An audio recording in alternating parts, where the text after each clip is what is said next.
अगले साल उत्तराखंड में होने वाले विधानसभा चुनाव को देखते हुए भारतीय जनता पार्टी ने अपना चुनावी अभियान तेज कर दिया है। केंद्र और राज्य सरकार की उपलब्धियां लोगों तक पहुंचाने के लिए बीजेपी ने राज्य में विजय संकल्प यात्रा की शुरुआत की है, जिसके तहत आज हरिद्वार में पार्टी अध्यक्ष जेपी नड्डा भी शामिल हुए। हरिद्वार में जेपी नड्डा ने एक रोड शो निकाला, जिसमें पार्टी के कार्यकर्ताओं की भारी भीड़ दिखाई दी। हर तरफ बीजेपी के कार्यकर्ता पार्टी का झंडा लेकर बीजेपी के नारे लगाते हुए दिखे। बताया ये जा रहा है कि बीजेपी की विजय संकल्प यात्रा प्रदेश में करीब 4,500 किलोमीटर की दूरी तय करेगी।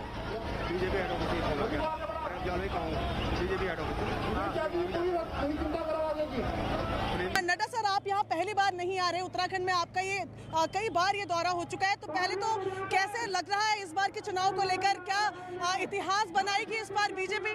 देखिए, उत्तराखंड में डबल इंजन की सरकार, आदरणीय मोदी जी का आशीर्वाद और नीचे पुष्कर सिंह धामी जी ने जो सारे काम को आगे बढ़ाया है, जमीनी स्तर पर बहुत काम हुआ है। एक बदल रहा उत्तराखंड हम देख रहे हैं, चाहे वो इंफ्रास्ट्रक्चर में हो, चाहे वो देवभूमि की देवत्व का सवाल हो, चाहे इंस्टीट्यूशंस का सवाल हो। तो उत्तराखंड की जनता इस बात को ध्यान में रख करके बहुत उत्साहित है और वो उत्साह आपको दिख रहा है। मैं चाहूँगा कि आपका कैमरा भी दिखाए, जहाँ जहाँ तक नज़र जाती है वहाँ आपको भगवा ही भगवा, केसरिया ही केसरिया दिख रहा है। तो ये इस बात का सूचक है कि लोगों में उत्साह है। और विजय संकल्प यात्रा का आज मैं प्रारंभ करने गढ़वाल क्षेत्र में आया हूँ। 41 विधानसभाओं में ये यात्रा होगी और कुल मिलाकर के पहले सप्ताह जनवरी में ये समापन होगा। जगह जगह लोगों का आशीर्वाद ये यात्रा लेगी और संकल्प लेगी कि उत्तराखंड की जनता के आशीर्वाद से हम पुनः सरकार में आकर के लोगों की सेवा करें और इसके लिए हम आशीर्वाद मांगेंगे।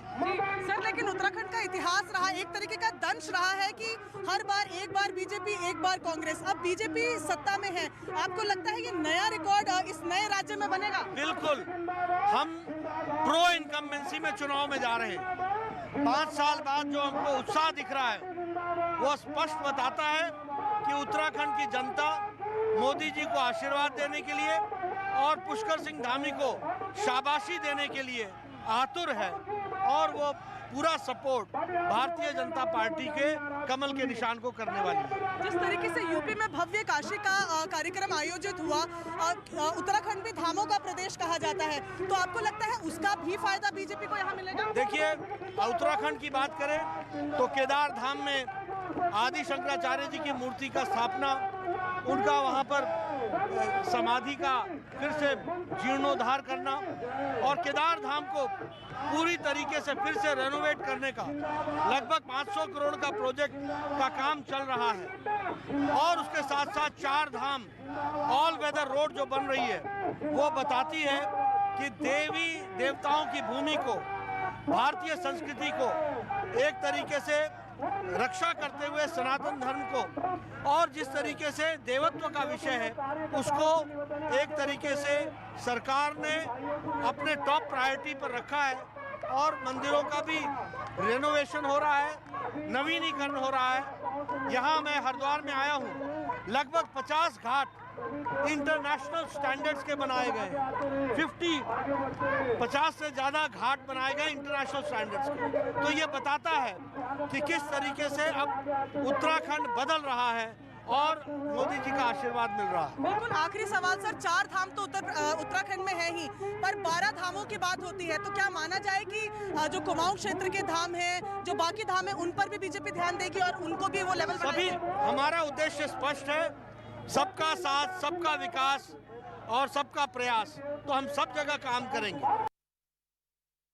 प्रधानमंत्री नरेंद्र मोदी ने आज उत्तर प्रदेश के शाहजहांपुर में गंगा एक्सप्रेसवे का शिलान्यास किया। इस मौके पर उन्होंने विपक्ष पर जमकर हमला बोला। उन्होंने राम मंदिर, काशी विश्वनाथ धाम और भारत में बनी कोरोना वैक्सीन पर सवाल उठाने वालों को निशाने पर लिया।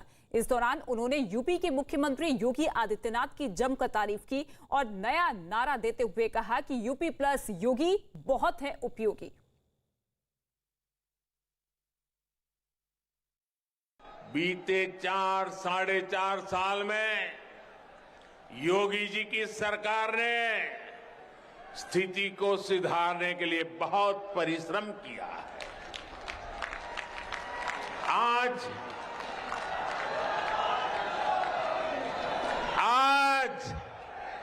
जब उस माफिया पर बुलडोजर चलता है,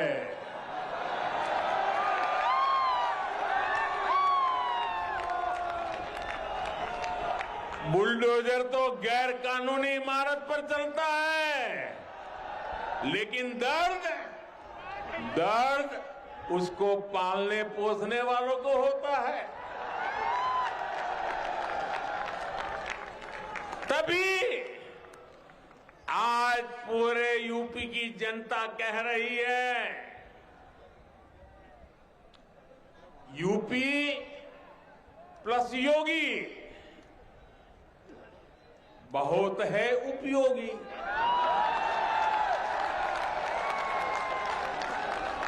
यूपी प्लस योगी बहुत है, यूपी प्लस योगी। हमारे यहां कुछ राजनीतिक दल ऐसे रहे हैं जिन्हें देश की विरासत से भी दिक्कत है और देश के विकास से भी दिक्कत है। इन लोगों को काशी में बाबा विश्वनाथ का भव्य धाम बनने से दिक्कत है। इन लोगों को अयोध्या में प्रभु श्री राम का भव्य मंदिर बनने से दिक्कत है। इन लोगों को गंगा जी के सफाई अभियान से दिक्कत है। यही लोग हैं जो आतंक के आकाओं के खिलाफ सेना की कार्रवाई पर सवाल उठाते हैं। यही लोग हैं जो भारतीय वैज्ञानिकों की बनाई made in India corona vaccine को कटघरे में खड़ा कर देते हैं। भाइयों और बहनों, ये प्रदेश, ये देश बहुत बड़ा, बहुत महान है। सरकारें पहले भी आती जाती रही हैं। देश के विकास का, देश के सामर्थ्य का उत्सव हम सभी को खुले मन से मनाना चाहिए।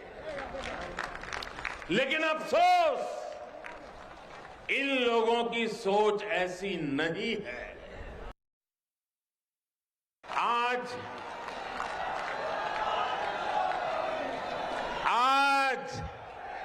जब उस माफिया पर बुलडोजर चलता है,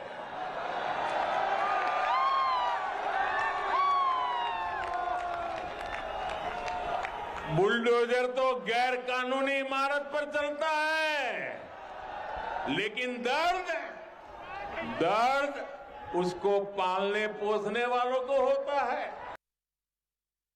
गंगा एक्सप्रेसवे का शिलान्यास करने से पहले प्रधानमंत्री मोदी ने इसका मॉडल भी देखा। ये उत्तर प्रदेश का सबसे बड़ा एक्सप्रेसवे है। मेरठ से शुरू होने वाला एक्सप्रेसवे उत्तर प्रदेश के 12 जिलों से होकर प्रयागराज पहुंचेगा। 594 किलोमीटर लंबा और 6 लेन वाले गंगा एक्सप्रेसवे पर करीब 36,000 करोड़ रुपए खर्च होंगे। आज एक्सप्रेसवे का शिलान्यास करने के बाद प्रधानमंत्री नरेंद्र मोदी ने जनता को संबोधित भी किया। गंगा एक्सप्रेसवे पश्चिमी और पूर्वी उत्तर प्रदेश को जोड़ने वाला राज्य का सबसे लंबा एक्सप्रेसवे होगा, जो मेरठ, हापुड़, बुलंदशहर, अमरोहा, संभल, बदायूं, शाहजहांपुर, हरदोई, उन्नाव, रायबरेली और प्रतापगढ़ होते हुए प्रयागराज तक जाएगा। गंगा एक्सप्रेसवे पर शाहजहांपुर में 3.5 किलोमीटर लंबी हवाई पट्टी भी बनाई जाएगी, जो वायुसेना की विमानों को आपातकालीन उड़ान भरने और उतरने में मददगार होगी। एक्सप्रेसवे के साथ एक औद्योगिक गलियारा बनाने का भी प्रस्ताव है, जिससे औद्योगिक विकास, व्यापार, कृषि, पर्यटन जैसे क्षेत्रों को बढ़ावा मिलेगा।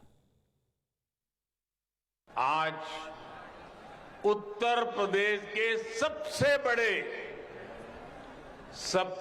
बड़े एक्सप्रेसवे गंगा एक्सप्रेसवे पर काम शुरू हो रहा है। मां गंगा सारे सुख देती है और सारी पीड़ा हर लेती है। ऐसे ही गंगा एक्सप्रेसवे भी यूपी की प्रगति के नए द्वार खोलेगा। करीब 600 किलोमीटर के इस एक्सप्रेसवे पर 36,000 करोड़ रुपए से अधिक खर्च किए जाएंगे। ये गंगा एक्सप्रेसवे अपने साथ इस क्षेत्र में नए उद्योग लाएगा, अनेक रोजगार, हजारों नौजवान के लिए अनेक नए अवसर लाएगा।